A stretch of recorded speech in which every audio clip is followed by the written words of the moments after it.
doesn't repeat itself in the future. But there is no excuse for the organized violence we are seeing in the streets, and it must stop. Now, today marks the one-year anniversary since Speaker Pelosi launched the most partisan, weakest impeachment in the U.S. history. I just watched Sunday. It seems like she's going to try again. When people look back on the work of the House of Representatives for the 116th Congress, they will see it was led by a majority more concerned with attacking the president than building up our country. Almost 2 years since Nancy Pelosi took the gavel, and Democrats have done more to dismantle our institutions and delay relief than they have to help the people. And that trend continues. Yesterday, House Democrats, as advised by their leader, Speaker Pelosi, blocked small relief for American small businesses. But this is far from the first time these actions taking place. I'll give you a few examples. April 15th, the Paycheck Protection Program stopped accepting applications after it ran out of funding. Democrats delayed the passage for another 2 weeks. August 8th, the program's reauthorization expired. House Republicans tried to use emergency weekend session in August. Remember when the Speaker called us back for that emergency with the Postal Service? It had more than $14 billion on hand. When we brought up COVID relief for those who are losing their jobs, they voted it down. August 22nd, when Democrats called for emergency session over their Postal Service conspiracy, again blocked it more. September 10th, Senate Republicans tried to pass a targeted relief bill that included $250 billion for PPP. Democrats once again blocked it. Despite Democrats unwilling to help, House Republicans aren't going to give up. We made a commitment to America that we will work on rebuilding the greatest economy this country has ever seen, and that's exactly what we're going to do. Last week, House Republicans, led by Ranking Member Steve Chabot and Jamie Herrera Butler, introduced a discharge petition to push for a floor vote on PPP extension. You all know what a discharge petition is. It only needs 218 signatures. It comes right tomorrow where people can sign it. I've listened to members on the other side talk about their desire to help and their belief that they have voted once for PPP. The question will be, will they put politics before people? Because right now they've been following the Speaker. The Speaker had told us we would not leave in August unless we had COVID relief package, but she sent everybody home. She said it again. I don't know if she means it this time. But again, nothing is coming to the floor. In Pelosi's hometown of San Francisco, more than 2,000 small businesses have permanently shut their doors. Perhaps Nancy will want to do more to help them and not just violate local orders so she can get her head right. Because I know back in my district, in Kern County, PPP has helped save 100,000 jobs. Small businesses employ more than half of America's private sector workforce. Helping our small businesses improves the livelihood and strengthens our economy. This is not a Republican nor a Democrat issue. These are people's livelihoods. And for too long, Speaker Pelosi has been playing games with them. Each and every time we have moved to do a COVID relief package, she has either delayed it or stopped it, causing more people to be laid off or small businesses to eventually shut down. Well, now there's an opportunity with the rules of the House that Democrats don't have to follow their Speaker. The Democrats can actually show where they stand if they support their small businesses' opportunity. They don't even have to vote for more money. There's more than $130 billion already sitting there. Wouldn't it be nice, before we depart,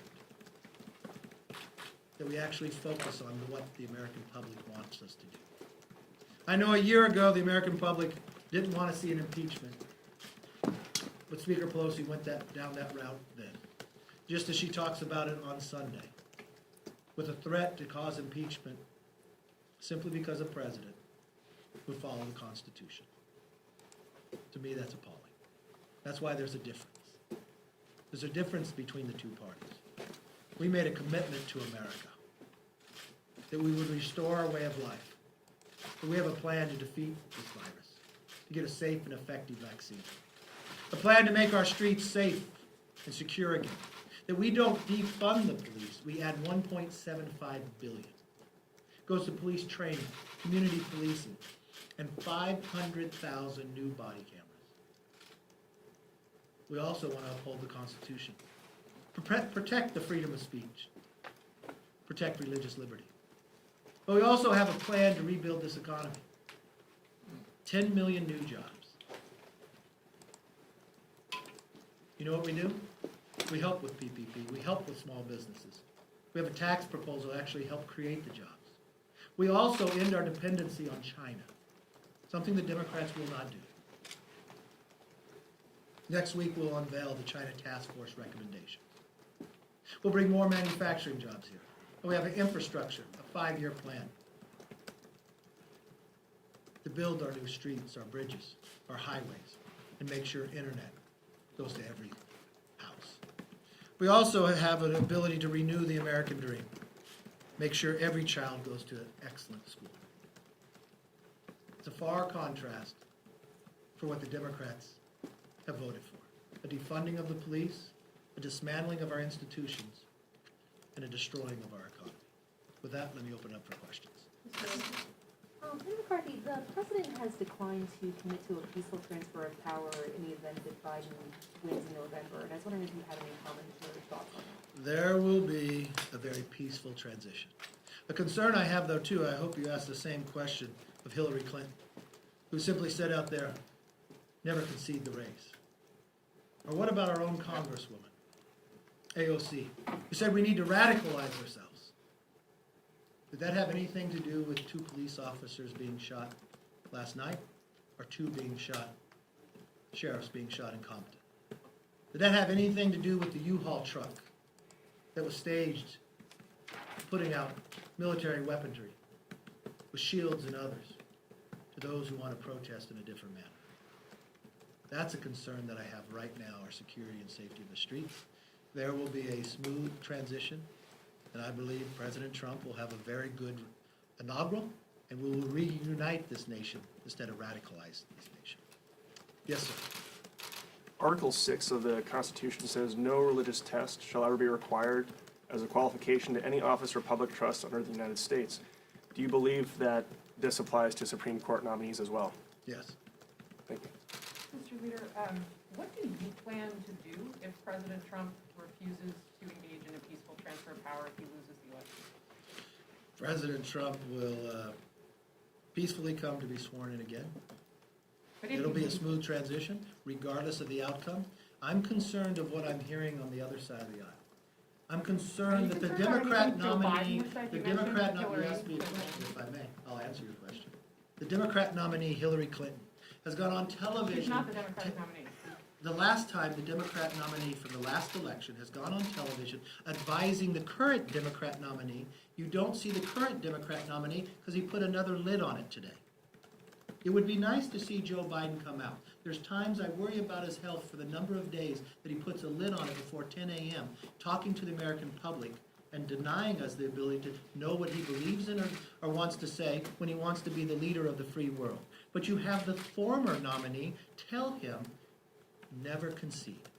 You have AOC, the movement leader of the Democratic Party inside Congress today, tell people they need to radicalize. We have on our streets last night officers being shot. The speaker just had a press conference. What did she say about the officers being shot? Did she mention them? You were here. Did she mention a couple weeks ago the 2 officers, the sheriffs that were shot sitting in their own patrol car in their own home state? Did she mention that? And the nominee that we have this year has chosen for the vice president nominee the senator from California, who was the former top cop of California. Did she happen to mention anything about those sheriffs being shot? Did she condemn the violence? From what I saw, they did not. That's appalling to me. Joe Biden Yes. has condemned. But I mean, we're talking about the President of the United States Yes. going out and publicly refusing to say whether or not he's going to accept the results Let me of be the very election. clear- Do let me you be not very have a clear to problem you. with that? Let me be very clear to you. It'll be peaceful. I know you want to create a hypothetical. But it's And not that's good for you, hypothetical if but the President's No making the questions, case. no qualms, no concerns. It's going to be peaceful. This nation is designed that way, this nation will have it that way, and that's exactly what will take place. Then why won't he say that? Why won't the president say that if that's the case? It's exactly what the president said before, there's no concern. I know there's a lot of things going on. There's a lot of small businesses shutting down. There's a lot of people hurting that are unemployment, and Congress is not providing COVID relief. And these are the questions you ask. There's going to be a smooth transition, just as it is every time before. I'm sure you asked the speaker the same question you asked her about Hillary Clinton. You asked her about her own member, AOC's, comments as well, because I imagine that concerned you. But I didn't see that in the press conference either. So let me put it all to rest for all of you. It'll be a smooth transition, no concern on the outcome. Yes. Anyone else? I mean, Yes. neither of those people are the Democratic nominee for president. I know that. I was very clear that she was the former nominee. No, I Okay, just but mean let I me just be- mean like Joe Biden was asked about this by Anderson Cooper, if there would be a peaceful. The transfer president's power. been He asked said by sure. before, and he said it'd be a smooth transition. I know this will keep you up at night, but don't worry about it. It's going to be very smooth. You know what's very interesting? If you think Hillary Clinton does not have any more power, she's advising Joe Biden. If you think AOC does not have power in the Democratic Congress, ask all those who lost in their primaries. Ask the Speaker of the House when she had a meeting with AOC as a freshman in the first months. Who tweeted it out? The Speaker, not AOC. So I think those questions are worthy of what the Democratic Party is saying. And I think if there are two officers who were shot last night, and you were the Speaker of the House, I think you would acknowledge that. And if those two officers were shot when you have a member of your own party prior to it telling the country to radicalize, I think you would condemn that too. But I think that's the difference between the two of us. I believe in you reuniting this nation, not dividing us. That's why I wouldn't use and try to impeach somebody just because they followed the Constitution. Thank you all. Have a good weekend.